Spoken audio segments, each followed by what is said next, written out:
Hi guys, welcome to my channel, Learn to Wise PH. Today po ay day 20 na po natin sa pag-promote ng Shopee Affiliate.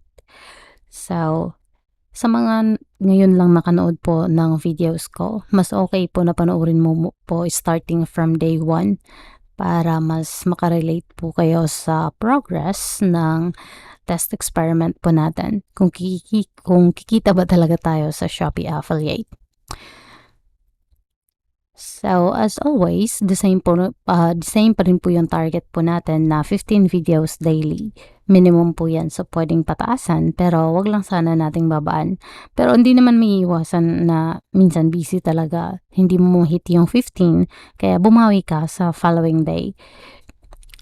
At today po, sa day 20 po natin, ang na-learn ko po ay gumamit ng user-generated contents or reviews for product affiliate.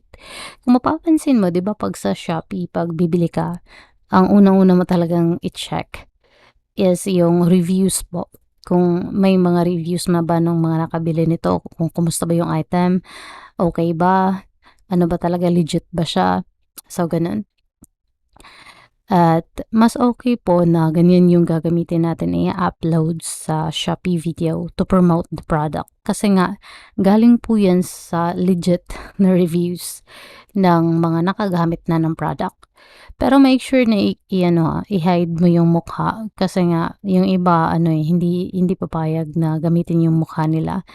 So mas okay kung i-blur mo o kaya lagyan mo ng emojis. So, if interested ka po mag-start ng Shopee Affiliate, you can sign up po. Andyan po yung link sa description.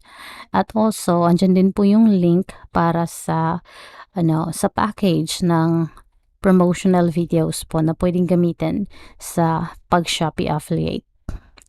At kapag nakapag-start ka na, pwede mo pong balikan yung day 1 ko po at mag-comment ka rin doon na day 1 mo rin para mas may kasama ka sa pag-start ng Shopee Affiliate mo, yung journey mo sa pag-a-affiliate. So that's it for today. Tsaka feel free to comment if you have any questions po. So thank you so much for watching. Please like and subscribe.